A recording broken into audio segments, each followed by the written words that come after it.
This is Legally Goff, where we mix law, pop culture, and the occasional chaos of real life. I'm your hostess with the mostest, Brooke Goff, lawyer, businesswoman, and professional truth teller. Buckle up, this isn't your grandma's legal podcast. Today's guest traded in his helmet for a headset, and thankfully, not because of concussion protocol. Former NFL lineman John Moffitt is here, and we're talking football, fame, and why tackling lawyers is generally frowned upon. Welcome to Legally Goff, John.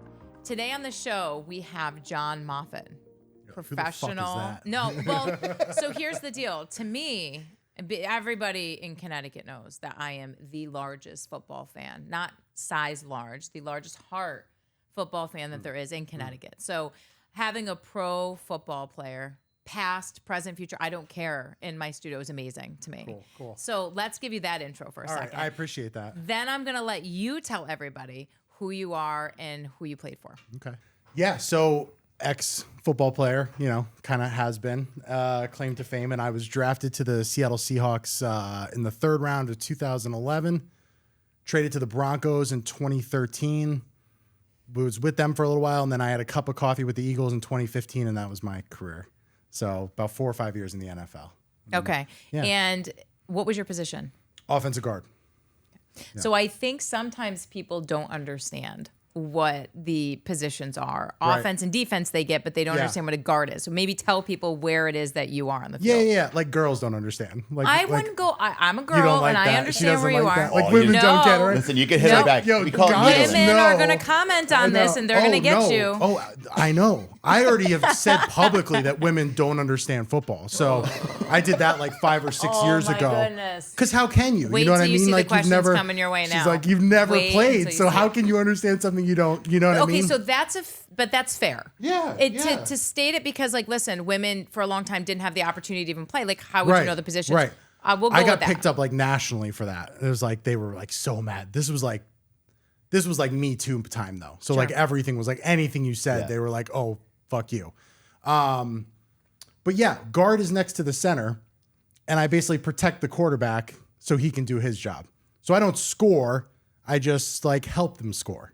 Does that make sense? It does. You know that, yeah. When the quarterback gets sacked, you didn't do your job. Absolutely. Yeah. Right? Yeah, exactly.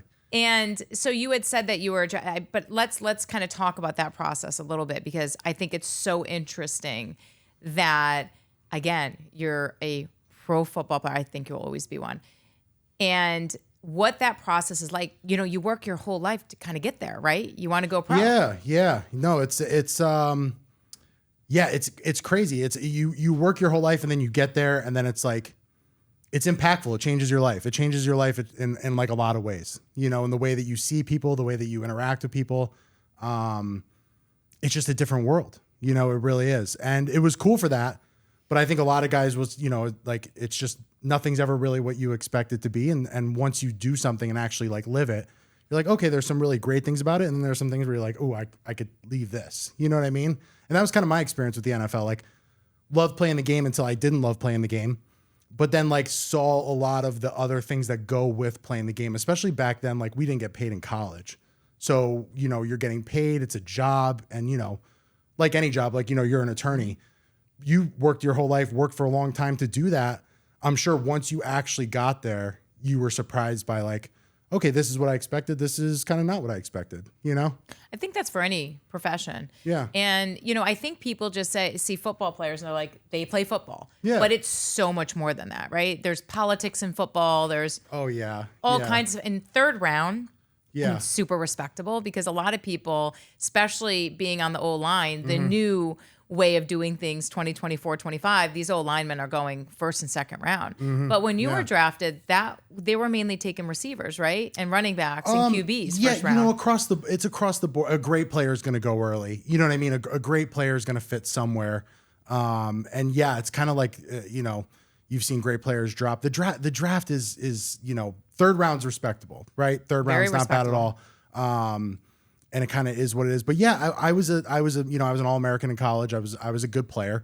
I played on a great team. I played with guys like JJ Watt and we were like lost one game our regular season and it just kind of went from there, But you're right. Like it's like all careers. Like there's some good things, there's some bad things.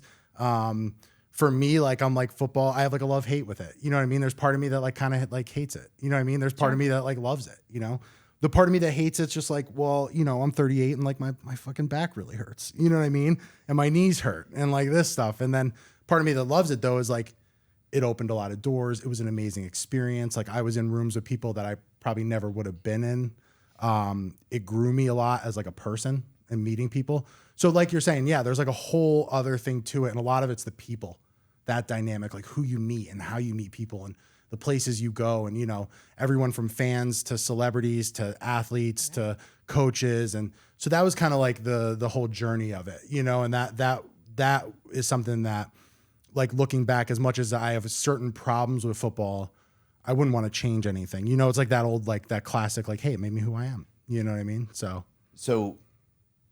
I want to dig a little bit. I know where he's going. You know exactly where and you deserve this from the female comment. Okay, you deserve this. See? We'll bring up the female comment. No, go. I played football as well, so we could talk about that after. No, you did not. I 100% did. But we'll talk about that after, because I'm not letting Like Pee-wee? Yes. I'm helping you guys though, because right off the rip on the show, we said something like, man, I hate this guy. I got to keep listening to him. You know? Love that. So it's helpful. No, Brooke, this was for you, and that's my daughter's name. My daughter's name's Brooke, so I already have an affinity for you, you know? Queen of the world. We're hitting it. Brooks, Yeah, right? I'm telling you. So you talked about celebrities. No, but we need to go back. Pee-wee. Pee-wee, junior Pee-wee, I played it all. And it was funny no, it's because I not was at all. Did you jealous play of the guard. Pee-wee? Yes. And that's it. Oh, I didn't go any further, and I'll tell you why. Which is actually, this is So you kind of didn't play funny. football. And I He ran around with a ball. It's But a that's 2 second. Okay. So I played football. I always wanted to be the guard. They forced me to be a center. Who wants to be a guard? I mean, no did offense. because I didn't want to be the center. It's better than I wanted to be anything other than the center. It's better than center. Because you didn't want to hike the ball? I didn't want someone putting their hands there and now turn around, fast forward. Yeah. I wait for someone to put their hands. So that's my goal so now. ipso facto. Missed opportunities, my friend. Missed opportunities. I played center in college. Yeah. So I football, I guess, kind of made me who I am too. Yeah. Well, not really. My husband you were appreciates the center. it. Yeah. But so you were the center. I was the center. Yeah. I didn't want to be a center because he kept touching me. See, you know what's funny though? I never, and maybe that's like right. There's a difference. Like, I never, when I played center, I kind of like blocked it out. I made it so objective, like so unsexualized that I was like, even though their hands are right Right up. they lift up. Oh yeah. Do and they like, ever like? I mean, I'm not that. I'll ask the question. Do their they ever, hands like, smell? Whack Yeah. you hard? No, okay, didn't no. ask about the hand smell. Like, that's not, But they was do. not what was gonna be. But I mean, like, do you ever get just like ball checked? No. Not for me at least. But like, you know, I played center in college, high level, so you're snapping the ball. Like, I don't know, like high school. I think you gotta, you know, the technique is like they're sliding right on. They got to be right there because you're snapping the football like right under. So it's your ass and whatever else. Their Don't hand, get excited. Yeah, their hand, and then you know football, right? Sure. To make it like it's got to make contact or you'll fumble. So pretty much high school on, it has to be done like that. But I did it for a year in college, and I don't know. It was my roommate too. He was the quarterback, and I just never, I just blocked it out. Yeah. I never. It was like nothing ever. Where I was like, oh, this is kind of like a little, this is a little gay. Like, Yeah, you know a little what I mean? I was closer just than like, other roommates. Yeah, I was just like, hey, fuck, let's go. Snap the ball. Don't fumble the football. Don't fumble. So maybe for you, you're like thinking about it. Yeah. No, And he was that's in the thinking about back of the your other mind. thing. You know Yeah. what I'm saying? You're like, okay, like, you know. He was definitely thinking about the other stuff. Right. I don't get out of my head. I can't get it in my head. Yeah. So going back to that. That's amazing. You had some wild stories. Yeah. Tell us some. I want to hear the wildest, craziest, because that's a crazy. My God. The celebrities who you're around. Tell us. About I was so crazy too, We're man. talking about when he's in the NFL. Yes. Yeah. Okay, yeah. In was NFL. I was so crazy. You know, like that's the thing too. Like, and I think because I went through that stage and like, you know, I got my hand slapped a few times and got in trouble and like it like humbled me a little bit. And I was young and like I have this like curiosity. Like I have this curiosity like naturally, and I have this little thing in the back of my head that's always like, just fucking say it, just do it. It's like telling me, you know what I mean? Because it's like, don't do the normal script. Like the normal script's boring. Don't do the normal script. Don't do the polite script. It's boring. And in my head, it's like saying that. So I'm always like, okay, this would divert the whole entire script. Let's go this way. Tell us one. And I only lately in life now have I been like, okay, you don't have to do that. You know what I mean? Like you don't have to listen to that kind of thing. So when I was young, I was always like on that kind of thing. And I had a lot of adrenaline. I had a lot of like energy and I was very curious and everything. So yeah, I got myself into like a lot of crazy stuff, you know? Vegas is always like the pinnacle, right? Like for everybody, but then especially if you are kind of like, you know, like a little bit like you're like crazy, right? Yeah. So we went to Vegas. The O-line did. So my first year I played, I got injured. I blew my knee out. So in the off season, I had to be like rehabbing and all this stuff. It was like super boring. And and that's the other thing. I hate boredom, right? Boredom's like hell. So then my second year, we got together with the whole offense line, and the whole offense line went to Vegas. And I probably spent like 24 straight hours. No, they were saying 40 because they were keeping track of it after. I spent 40 straight hours drinking, doing drugs and gambling, like nonstop, no sleeping, nothing, right? And I found myself in the Spearmint Rhino at like 7 a.m. and, dancer named, forget her name, but she was like, you look like you're going to die. And so she was like, go next door. And next door was an IV place, right? Like, and this was like early on. And I remember I went next door to get the IV and even the doctor was like, oh my God. Right. Like, and so he puts the IV in me. I pass out in the chair and he just keeps putting IV bags in me. They just kept going, kept feeding me and whatever. And so I slept for like 2.5 hours and then I woke up and met with my friends at brunch and I did like another 24 hours of hardcore partying because I like literally got up from the thing and I was like, oh, like, you're like ready and you're like running down the strip. And I just kept going and kept gambling. And my buddies were like keeping track and they were just like, they're like, that's crazy, man. That's like almost like 3 days. And I remember when I got home, like you can still see, like you close your eyes, but you still see the club and you still see like everyone dancing, like the lights are still going. So you're not really sleeping. That lasted for like 10 hours. And I really like, I had a problem, right? Like I don't like I obviously had a problem, sure. But like I just maxed it out. And that was probably that, like the Vegas trips, like, you don't always want to go into like exact details of every single thing. But like a lot happened in those like 72 hours, I think I did like 3 full days in Vegas and then flew out and I was just like, oh my God. But it was awesome. It's like the movie The Hangover. You lived it. It was kind of like The Hangover. Yeah. And man, I loved to, and not like nothing like malicious. I just like fun, man. And I love to like, especially with the guys I was around, next thing you know, we could have like 30 people with us. Like I'd be like calling people, like, come over, have a drink, hang out, have fun. And then we're dancing, we're going to the next club and we're going to the next club and just keeping it moving and having fun. And that was kind of stuff that I just like, it was cool and it was fun. Right. And you're young and you're stupid. So what else? Like now I'd be like, man, you should have been reading books and like, praying or something. Yeah. Well, maybe you should have found God. You know what I mean? Time and a place. Probably, but you probably said it a few times that night. 100%. Yeah. But, and yeah, I don't think there's anything like extra special. You know what I mean? Like I've heard stories about guys. I mean, when you talk about like a guy like Sean Merriman who went to, Brazil and like had sex with like 40 women in 24 hours, you're like, wow, that's pretty impressive and insane. This was like kind of run of the mill stuff, like high energy, like, you got to exert that energy, and the gambling and all that stuff comes with it, because a football game is a spike of adrenaline, hardcore spike of adrenaline, hardcore spike of energy, and you get addicted to the adrenaline. You know what I mean? You get addicted to that like spike every week. So that's why guys like gamble and drugs and alcohol and party and, you need that outlet, and it's probably the same with rock stars, right? Like you go up on stage and you play 3 hours in front of 80,000 people on stage. Like, oh my God, how do you come down from that? Right? Like, how do you come down from that kind of thing? And I think that's something that's definitely like different about those businesses, where you're getting those kind of spikes. And then you're kind of like, well, it kind of makes sense why these guys are like a little bit, how do you cool down, Yeah. And I think that there's a lot of injuries, especially in the O-line and the D-line. Right. And you guys, like you said, you blow out a knee. Right. Next thing you know, they're giving you oxycodone and Percocet at high levels because they need you to recover quicker. And now you're getting addicted to that. And then you're on top of it if you have an addictive personality anyways, which to your point, like a lot of these guys are.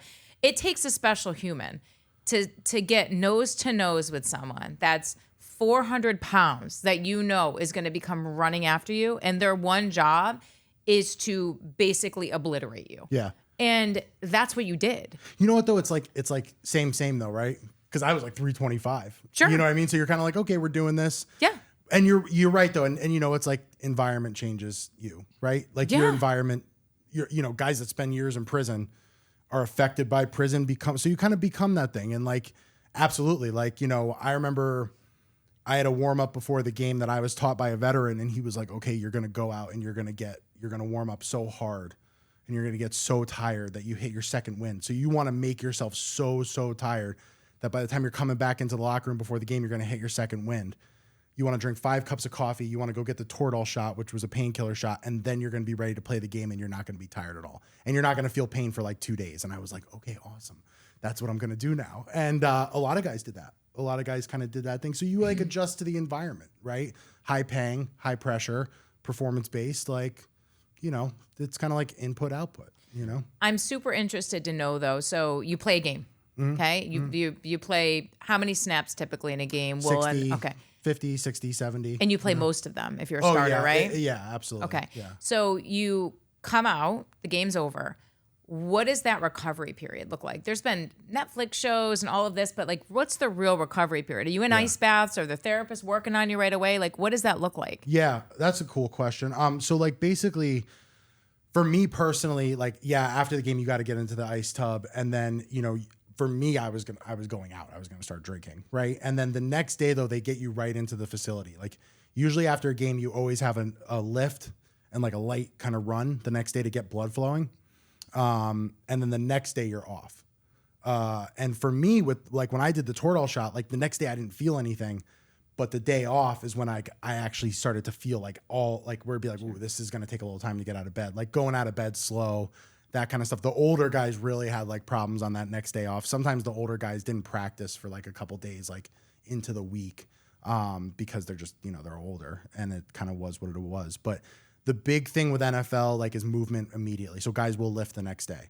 They'll get everybody on a lift. They'll get everybody on a run. They'll get everybody in their recovery, everybody hot, cold stuff like ice, heat. And then when the following day is that off day. And that, to me, if you're doing the shot, that's when you're feeling all the pain anyways. And then by the next day, you're kind of ready to practice. And we used to have these great anti-inflammatories. They were like hardcore. And I could take one of those on that first day of practice and like felt like all the soreness, all the pain and everything would kind of like go away too. They always wanted us to be careful with that because it was hard on your kidneys. But it was like, it worked. It was, what was it called? Like naproxen, something like that. So it was like a higher level grade anti-inflammatory. Worked fantastic. So they toned it down in my era. And I think they're even better now, honestly. I think the NFL has made an effort to get better. The 90s, they had like punch pulls of Vicodin. Like they were crazy. The early 2000s, I think it started to get a little bit better. Just like with like, their concussion protocols. Like, if you've noticed the eyes on the NFL has tried to respond and be like, okay, well, what are we going to do? Me personally, I think the NFL should just be honest, like boxing. I think the NFL should just be like, this could kill you. This is incredibly dangerous. Play at your own risk. We're going to pay you a lot of money. I think they should have just been honest with that. And they're right almost at the point now where they can be, because the liability is almost done. People know anyways. And I think that's the route they should take. And I think they should just let it be a violent game, but they should just make people aware of it, because that's what makes it great. In what ways would you change you're saying be honest. Be honest about which piece? Like, what do you feel that they're not disclosing? Well, now it's currently. Now it's been disclosed. So during my playing career, it was not. Like when I found out about the CTE thing, and now it seems like, well, how everyone knows. But then it was like news, in 2013, it was big news. It was news. Yeah. Because the kind of consensus was, oh, you got your bell rung, you got a concussion, but you're going to be okay. Right. That was kind of the general consensus. And then when that came out, I was like, oh, you're telling me there's a degenerative brain disease that goes along with this. That's not cool. I wish I knew that. And you've known for 10 years, 15 years, basically my whole playing career. Wish I knew that. So in my position, I was like, I would have wanted to know that. At this point now, and they've already kind of officially backdoor admitted, I think in 2015 or 2016, I think the guy's name was Jefferson. He was like a president of the NFL. He pretty much admitted that there's a link between CTE and concussions. Sure. the evidence that's come out, the way the NFL's made adjustments, they've pretty much admitted it without admitting it for liability purposes, right? So to me, any player now that's playing that would try to sue like now really wouldn't have much of a standing, right? Because it's kind of general knowledge.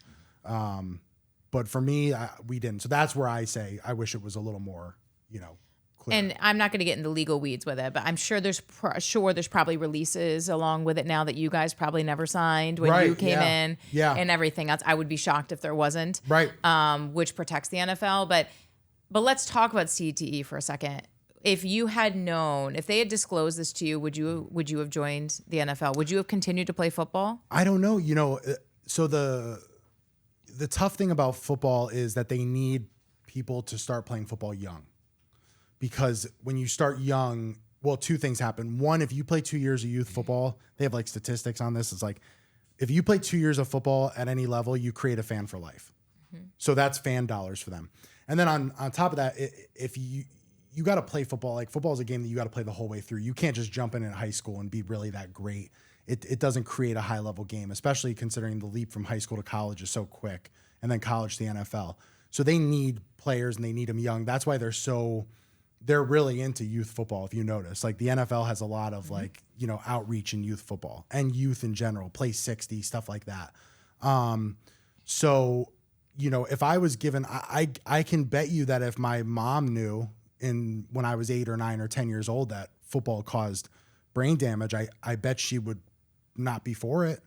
Although it's crazy because I got people that come to me now with like their kids and they're like, he's playing football. And I'm like, okay, like good luck. Yeah. Like honestly, like I wish, that's what shocks you. That shows you the power of the game. Like how huge the game is in this country, how huge the game is in our culture. And maybe that's why it's such a, it's like, yeah, my kid, and again, who knows, man? I mean, I feel pretty good, like in terms of my brain, right? I actually feel like I'm getting better in terms of like, impulse control and cognitive stuff and just like being more like, behavioral, calm, like relax, which is good. Those are good signs, because if you're having problems with those things, you might have developing CTE. They say everyone has grades of it, but I don't really know. And we'll see. I mean, my mentors that are 10, 15 years older than me, I meet with them every now and then, and they played the game at a high level, same amount as me, and they seem okay. So you really hope and pray that this is a 1 in 100, 1 in 1,000 kind of a situation. And that's what it is. When it first came out though, you felt like, man, it's like flip a coin.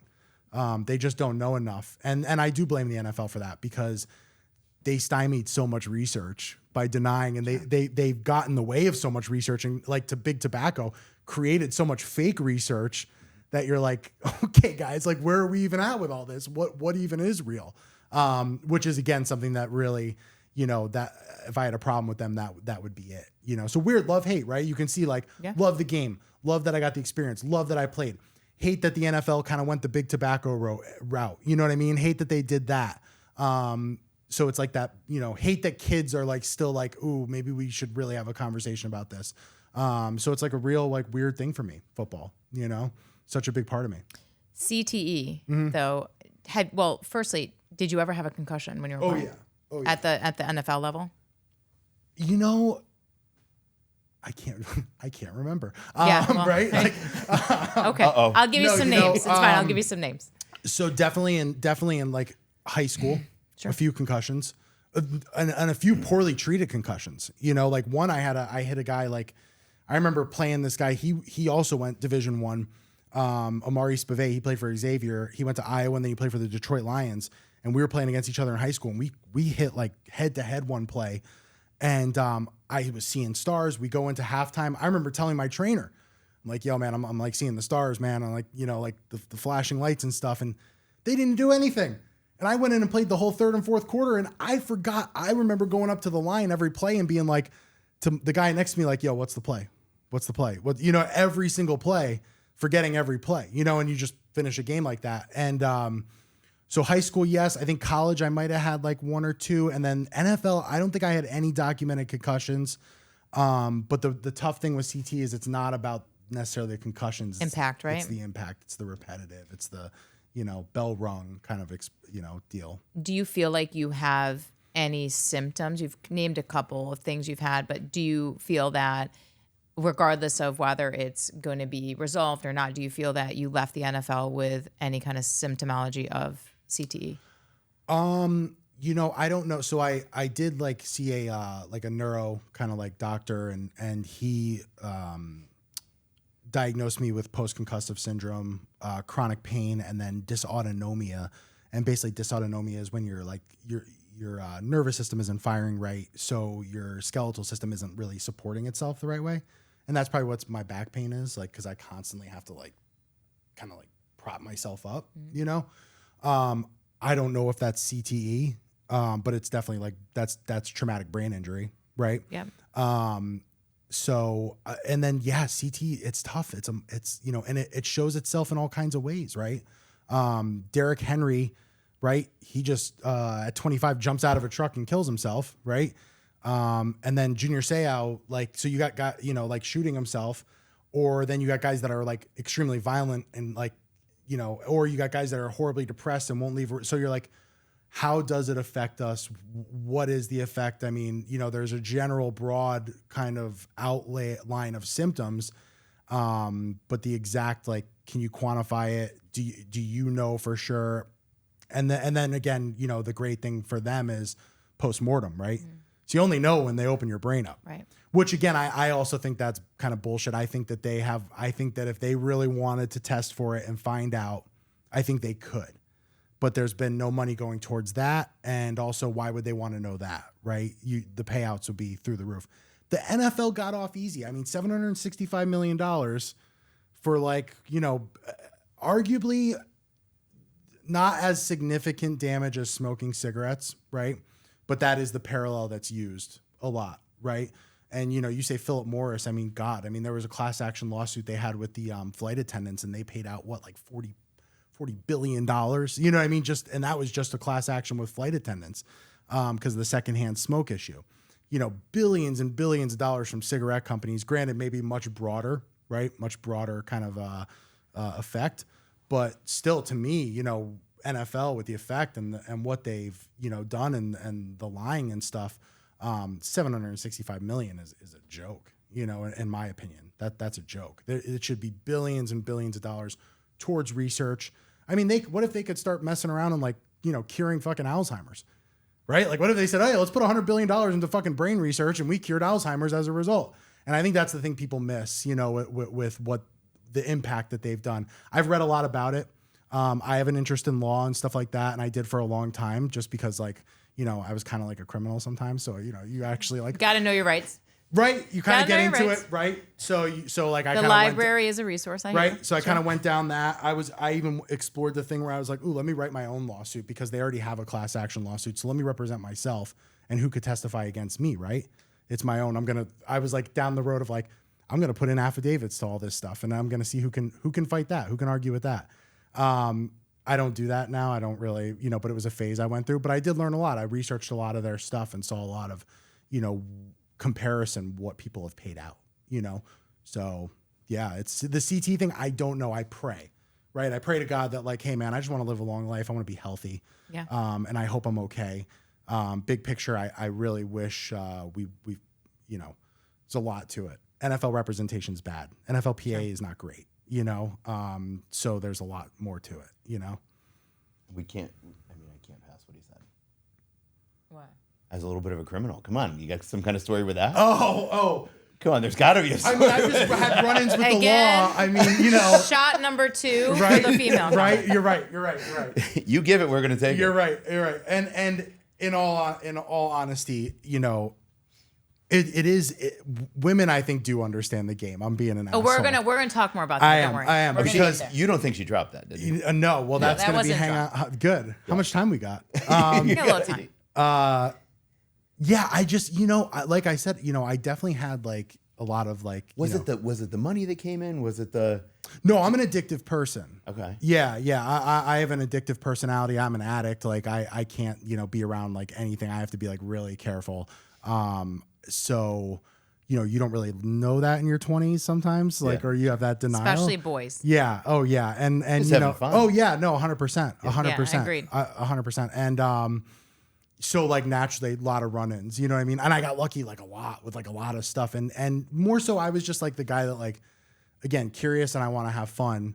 But it turns into like, okay, you have, I was, arrested in Chicago with like a lot of like different self-use of drugs on me, but enough to where they were saying I was like a dealer, you know what I mean? And I was like, no, it's for personal use. You know what I did learn though, Brooke, about the legal system, and every now and then I forget, but it's like, man, get that lawyer, get that good lawyer, get that freaking good lawyer. Listen, I tell everybody, the problem is being a lawyer saying, get a lawyer, it makes it look as a bias. So 100%. That's why a lot of my advertising is done by educating people. Yeah. At least you don't know what you don't know. And I would rather somebody hire me because they want me, not because they think they need me, right? Right. To your point, hire that good lawyer. People don't even know why. And then it comes down to monetary. Then they go down this bad rabbit hole. Then all of a sudden they are looking down a path of no return. I will tell anybody, listen, lawyers are here for a reason. Yeah. They had a bad rep for a while, sure. I like to think that we do our part to change that. But at the end of the day, you don't know what you don't know. And you're literally messing with things that we might not be able to erase or rewind. Yeah. So agreed. Don't talk to cops ever. Oh. Don't say a word. Get that good lawyer. And the way that I get a good lawyer, and I've had some experience now, is I like to find the lawyer that everyone knows. And if he's been on both sides, that's even better. Sure. And I like to go to a lawyer that I know that can recommend a good lawyer in that field. And that's usually what I always do. So for instance, in the Chicago situation, right? I mean, I was facing like 2 felonies. Okay. And, I was like, this is bad. So I called someone from Chicago that I knew personally, and I think they were a lawyer or they were in it. And I was like, I need a great lawyer for this. And he got me this guy, and we went into court, and the freaking judge, and I'll never forget, this is when I knew I'm like, I'm so good. I'm good. The freaking judge was complimenting me on picking a great lawyer because they were friends. There right? you go. Yeah. And this guy had been on both sides of the bench. Do you call it? Both Equation. sides? It's fine. Right. He defense. Plaintiff and defense, and older guy. You could tell, classy guy, good guy. You want an honest guy. Yeah. Not like he was like, you don't want to like, oh, I want that slime ball. Like, no, you want that like, dude, this guy's been in law. He gave his life to this thing. People know him. He's known. He's shaking everybody's hands in the room. And when the judge started saying that, I was like, okay, I think we're going to work. And really, though, it's not like a scam like that, because I'm in there saying, I mean, I went to rehab. I came forth and said I was wrong, right? We pleaded out, and I said this is the first time for me, and also I want to go get help, right? And then you bring the right person in, and it kind of shows like, hey, we're playing the game the right way. I'm doing the right steps, because if they're about rehabilitation, right? Then that's kind of what we're there for. And then obviously like a victimless crime, right? Sure. That was a big one too for me. Like, these are victimless crimes. Okay. So I think you have much easier time getting out of that situation. Were you in the NFL at this time? I had just gotten out. I had just gotten out. Yeah. And yeah, that's what we did. We kind of pleaded out, and it worked out really well. And anytime since, anything I've ever had, that's what you want to do. Just get the good lawyer. I mean, and you're in your 20s. Yeah. You become a professional athlete overnight, really. Right. Third round. You're making decent money, more than most people in their 20s make. Right. You have a lot of power, public notoriety. I mean, like, you have all the check. It's kind of a recipe for the behaviors that you're sharing. And I'm surprised that the NFL does not invest more in mental health for their athletes. Yeah. Before, mid, after. I'm not suggesting they don't invest anything, but it doesn't appear to be a priority. And, talking to you, it's so interesting because when I speak to my clients, you sound like someone who's retired from the military, because they say a ton of the same things that you're saying right now, right? Mm-hmm. They hid these things. They didn't tell me. They did this. I'm out. Where do I start? Like, what do I do? Like, it's very similar. Yeah. And it's sad. Yeah. Because you feel like you give your life to this organization, to make it better, whatever the case might be. And you're kind of an afterthought when you're out, right? I mean, have they done anything to help you since you've exited the NFL? I will say, like, I'm vested, right? Yeah, so sure. Like pension, but you earn that, annuity. You do. That's sweet. I like that. You know, it's okay. It's a lot of quid pro quo. Sure. You know, they want us to like sign a thing saying like, you know, and I don't know if I was like the only person that saw this, but like, it's called the release, you know, like the release, like sign the release and you can have access to some of these benefits and stuff. And, you know, like the first thing on the release is basically like, oh, you know, you can't sue anybody, you know? And, I remember bringing it up with them and I was like, and it was vague, right? And it was from the NFLPA, but the NFLPA was saying you can't sue us or any partners or anybody, any affiliates, any like very broad language about who we can't sue. And I'm like, well, why is my players union offering liability protection for the NFL? And yeah, they kind of are affiliates with the NFL because my players union wouldn't exist without the NFL. And I remember bringing that up to them and being like, well, do you have a lawyer I could talk to? And then they kind of like just were like washed over it. And I never signed it, you know, because I just didn't want to. I think their goal is to eliminate liability. So to answer your question, like not great. Okay. You know, but the NFL is like scary.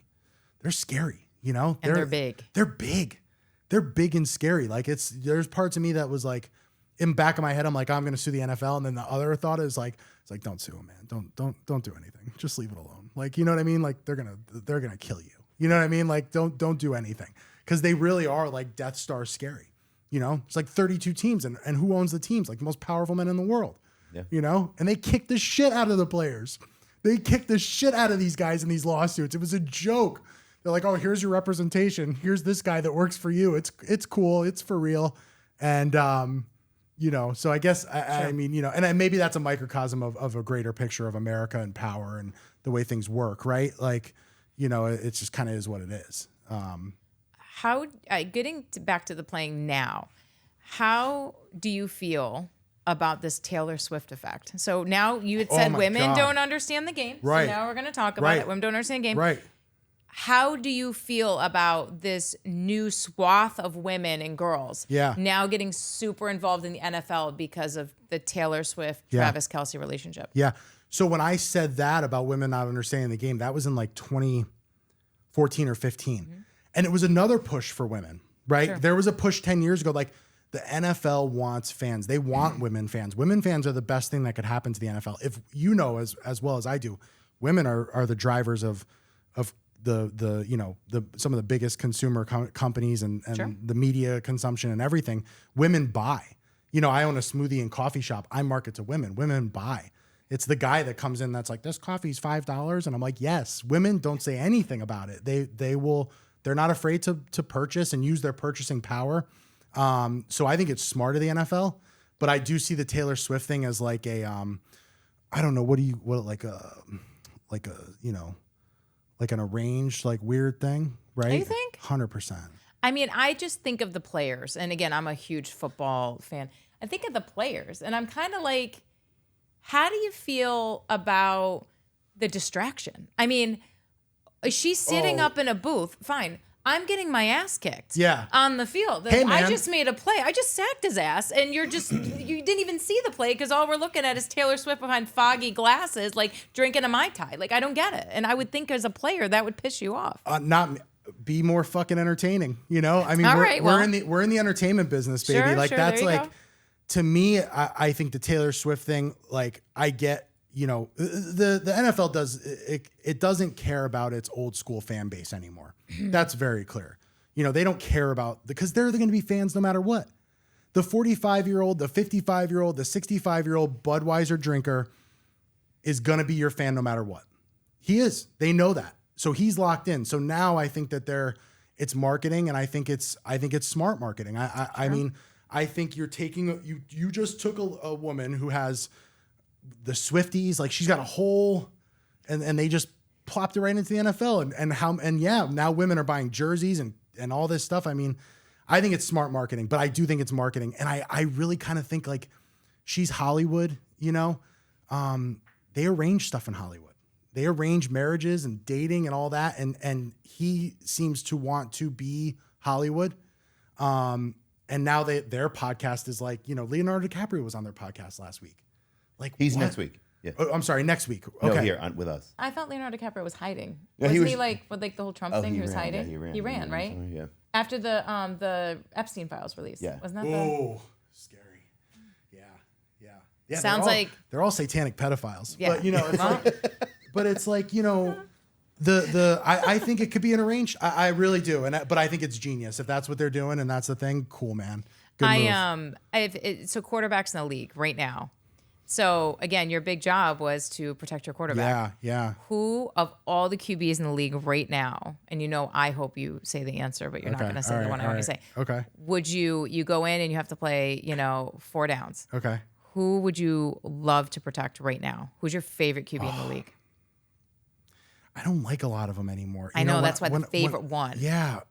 When I played, there were so many cool quarterbacks. It was Peyton like the last. Manning, all those guys. Yeah. I played Got with Tom Peyton. Brady. Yeah. I mean, I want to. See, I don't like quarterbacks that run around a lot. I'm kind of slow. Probably Aaron Rodgers, honestly. Oh God. Yeah, probably. You went the other way. Yeah, probably. Aaron Rodgers. Jets fans, you can't even say that.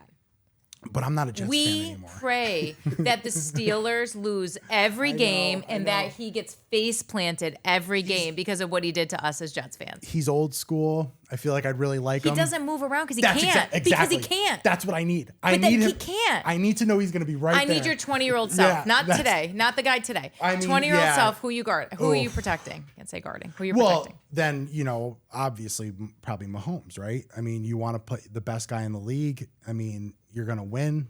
You want a winner. You know what I mean? Obviously that's your quarterback and that's your guy. But when you have a winning quarterback, it's just awesome. They make your job in life so easy.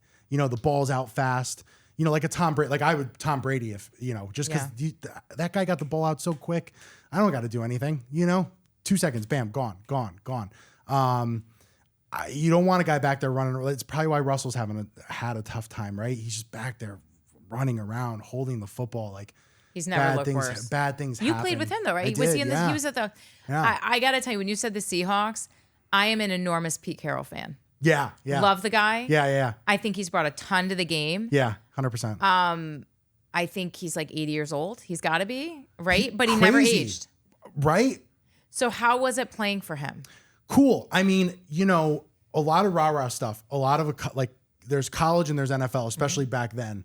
Once you get to the NFL, your whole life goal is to preserve your body and last longer and get paid longer. In college, their whole life goal is just to take as much as they can from you, But Pete was cool. It was fun. It was a fun atmosphere. He was young. It was, I really liked Pete. I still like him. I'm happy for him. And yeah, I mean, Jesus Christ, I think he is 80 or 72 He's gotta be or 80. 7. I think he's But 73. he still runs. He was running down the field when High he was energy. like 78 years old. I know. High energy guy. That youthful kind of thing. Yeah. So I have 2 last small questions. So so again, we're going to go back to the Jets. Any advice to Jets fans that watch their team lose every season? Yeah. Game after game after game. Yeah. I mean, they have the worst kind of problem because they have an ownership. Yeah, they have an it's true. ownership problem. It's one thing to have a coaching or a management problem. It's quite another to have an ownership problem. And I think they have an ownership problem personally. And yeah, I mean, Jets, I grew up a Jets fan. First NFL game was the Jets. Met Joe Namath when I was a kid. Awesome. I loved the Jets. Played against the Jets. It was awesome. Yeah, I don't know. It's like they're cursed. It really is. So your advice would be just find a new team. Find a new team, I think. Yeah. Who's your favorite team now? No one. I don't watch. You don't watch it at all? No. I mean, if it's on, I'll watch some, but I don't really I kind of don't really, care. You know what I mean? Just because it's like, it's over for me. You know what I mean? It's kind of like, Fair. it's it. Yeah. All right, so you're out of the NFL. What are you doing now? What's your business? I sell lattes and smoothies at a cafe called Moonshots. We actually started as a truck. I had like an old vintage French truck. Started slinging juice. It's a family business. I started with my family, and we got a location, and we're actually getting a second location in Brantford. And we do just kind of healthy options and stuff that I was really big on the West Coast when I was out there. So What got you into that? Why'd you pick smoothies? no direction. And my mother, who's like a saint and makes awesome food and was big into juicing and all that stuff, was like, why don't we start a business selling cold pressed juice. And so we got like a little truck to like try it out, and it just kind of took off. You do just juice, or do you do like chocolate smoothies and all that kind of We stuff? do. So yeah, we started with juice, and but now like what's really popular are smoothies, and we make our own almond milk, and we do smoothies, and we make love great, every minute of it. Yeah, we make great lattes. I do like a really proper latte because like coffee in Seattle snobbery, so I got really snobby. And then we do like freaking avocado toast. I do love an avocado toast. The dish of our generation, you know. Do you do the Trader Joe's everything bagel seasoning on it? People love that. I'm telling you, it's sold out. If you go to Trader Joe's on a Tuesday in West Hartford, you're not getting it. Always. I'm like, how much lox can people eat? Like that's A lot. Yeah, clearly. A lot. So you need to have a diabetic version of a chocolate smoothie, right? Okay. Yep. I'm going to tell you. Yep. Protein powder that's low sugar. Okay. No bananas because bananas are high glycemic. You Okay. need peanut butter. Yep. Okay. And pretty much it. Chunky peanut butter. Okay. Pretty much it. And you got to call it Brooks Brew. So let me tell you this. How's You'll be happy about this. Let's hear it. Okay. So we don't use any sugar. We use maple Love that. syrup That's to sweeten everything. High glycemic. Is it high? is. I thought maple was like medium to No, low glycemic. agave. Agave, But really? I still. Ooh, should I sweeten with agave for I don't think you Brooks? should sweeten it all. Okay. I think we should do the chocolate protein powder, really nice, good Okay. one. Yeah. With lots of crunchy peanut butter in it. Okay. And almond milk, unsweetened vanilla. Okay. Boom. All right. I'll do it. Adds extra ice, but Yeah. it's so Yeah. it's like creamy that you can't suck it through a straw for a while. Right. That's the Brooks Brew. The problem with diabetics is they want that sugar, you know? Even though they can't have it, they The still di- want it. No, type 2, type 1, we don't want the sugar. Oh, yeah. You know the price we pay for that action? Oh, are you type 1? I am type I have 1. someone that works for me that's type 1. It's They'll love this. Yeah, it's like it's crazy. It's You're the gonna worst. Yeah. Check both boxes. Yeah. You're making me happy and you're going to make them happy. And you Right? can take the credit for both of us. Because I'm gonna be type 2 one day. So either way, it's You gotta might not be. it's gotta happen. Not if So- you're in drinking the cold future. juice, you'll be fine. Hopefully. All right, Cool. thanks. Thanks, Thank you. Brooke.